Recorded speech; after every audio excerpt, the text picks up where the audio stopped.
आज हम लोगों का जो टॉपिक है, हम लोगों को जो पढ़ना है वह प्रेजेंट परफेक्ट टेंस में आज हम लोगों को पढ़ना है इंटेरोगेटिव सेंटेंस।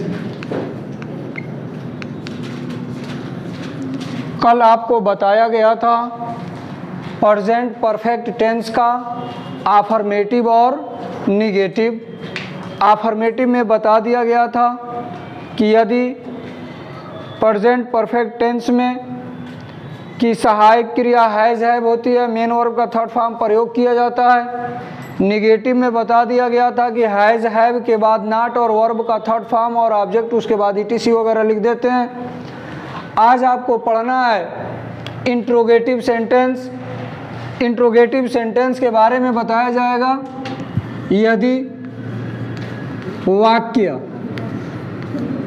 यदि वाक्य इंट्रोगेटिव में हो, अर्थात हिंदी वाक्य क्या से शुरू हुआ हो, यानी वाक्य के पहले क्या शब्द से स्टार्ट हो, तो ऐसे वाक्यों का अनुवाद करते समय सबसे पहले सब्जेक्ट के अनुसार, कर्ता के अनुसार सहायक क्रिया लिखते हैं। फिर कर्ता का प्रयोग करके वर्ब का थर्ड फॉर्म और ऑब्जेक्ट लिखते हैं। लेकिन वाक्य के बीच में कोई प्रश्नवाचक शब्द आया हो, क्वेश्चन वर्ड आया हो, तो ऐसे वाक्यों का अनुवाद करते समय सबसे पहले क्वेश्चन वर्ड की अंग्रेजी लिखते हैं।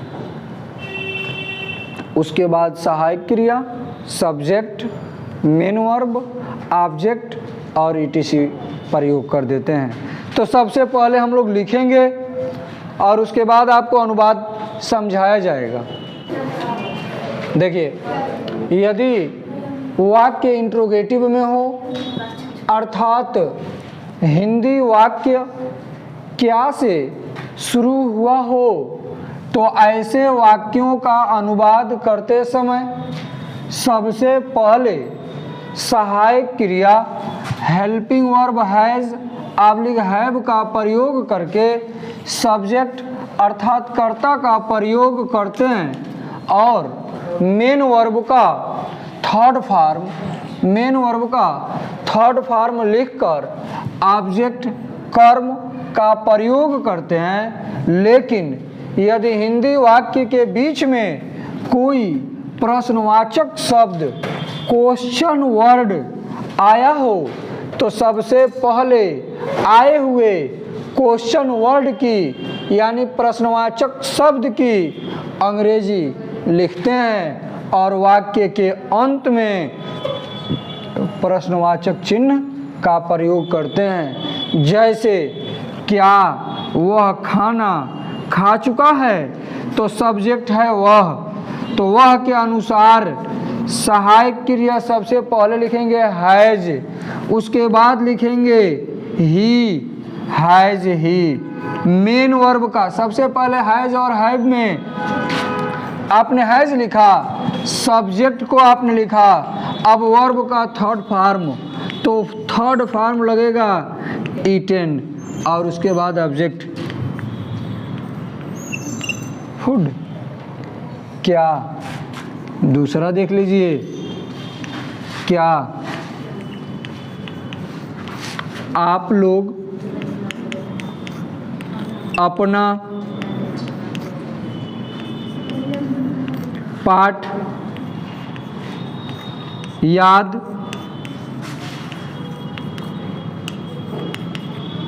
कर चुके हैं? क्या आप लोग अपना पाठ याद कर चुके हैं? तो अब क्या आया है सबसे पहले, तो अब इसका ट्रांसलेशन करने के लिए सबसे पहले सब्जेक्ट ढूंढेंगे, तो सब्जेक्ट मिलेगा आप लोग, तो यू के साथ हेल्पिंग वर्ब का प्रयोग होता है हैव, सब्जेक्ट लिखेंगे यू, हैव यू। अब याद कर चुके हैं तो लिखेंगे लर्नड, हैव यू लर्नड। अब यू के साथ अपना की अंग्रेजी होता है योर, और पाठ का लिख देंगे lesson. Have you learned your lesson. इसी का दूसरा भी बनाएंगे।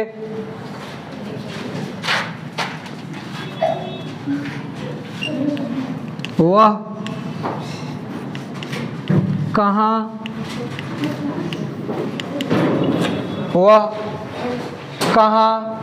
गया है, वह कहाँ गया है। तो सबसे पहले कहाँ की अंग्रेजी लिखेंगे। तो कहाँ की अंग्रेजी आपको बताया गया, वेयर, यानी क्वेश्चन वर्ड की अंग्रेजी हमने सबसे पहले, प्रश्नवाचक शब्द की अंग्रेजी हमने लिख लिया।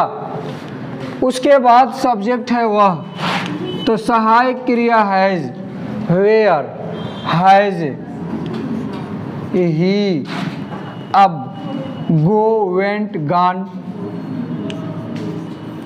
देखिए क्वेश्चन वर्ड लिख दिया है, हैज, हैव में हैज लिख दिया, सब्जेक्ट लिख दिया, V3 लिख दिया। आइए एक दो अनुवाद और देखते हैं। अगर कोई कह दे चपरासी,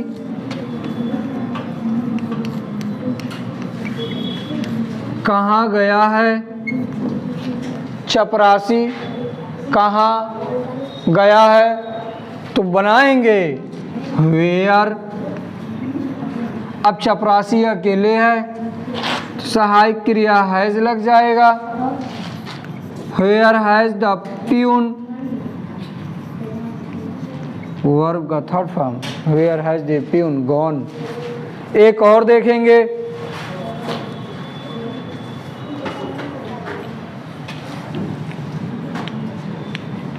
वे लोग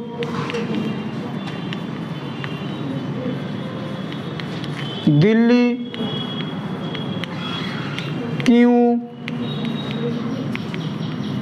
वे लोग दिल्ली क्यों गए हैं, वे लोग दिल्ली क्यों गए हैं। तो जब सबसे पहले बनाएंगे इसकी अंग्रेजी, क्यों की अंग्रेजी लिखेंगे वाई। अब सब्जेक्ट है दे, वाई, दे। जब सब्जेक्ट आ गया दे, तो दे के साथ सहायक क्रिया लगता है हैव, तो लिखेंगे why, have they, why have they. Verb का third form gone, to Delhi. ये हो गया इसका, आपके सामने लिखा है कुछ अनुवाद। अब इस पे थोड़ा सा पढ़ेंगे। क्या तुम्हारे भाई ने अपना कार्य कर लिया है, क्या से शुरू हुआ है। क्या तुम्हारे भाई ने, इतना बड़ा सब्जेक्ट होगा, अपना कार्य कर लिया है। क्या तुमने कभी सफ़ेद हाथी देखा है। उन्होंने आज क्या खाया है। तुम्हें आज किसने बुलाया है। क्या वह मर चुका है। क्या वह मर चुका है। क्या तुमने पत्र लिखा है। कोई भी वाक्य हो तो पहले उसको देखेंगे, पहले उस हिंदी वाक्य को पढ़ेंगे, उसके बाद उसके सब्जेक्ट को, उसके हेल्पिंग वर्ब सहायक क्रिया को देखेंगे और उसके बाद उस अनुवाद को बनाएंगे। कह रहा है क्या तुम्हारे भाई ने अपना कार्य कर लिया है, तो सबसे पहले क्या दिया है, तो उसकी क्या की अंग्रेजी हम लोग हेल्पिंग वर्ब लिखेंगे।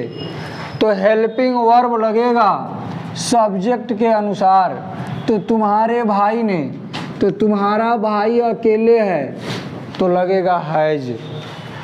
हैज के बाद आएगा your brother. Has your brother. अब कर लिया है तो करना का अंग्रेजी होता है डू, सेकेंड फॉर्म होता है डिड और थर्ड फॉर्म होता है done. Has your brother done.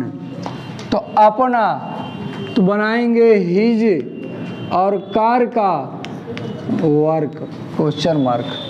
Has your brother done his work.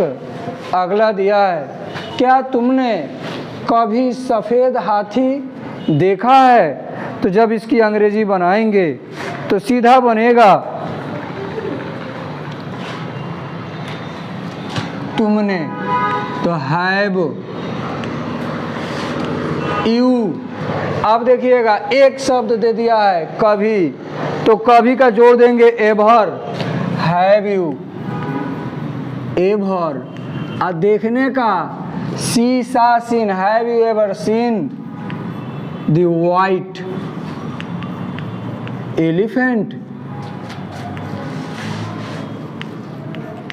Elephant.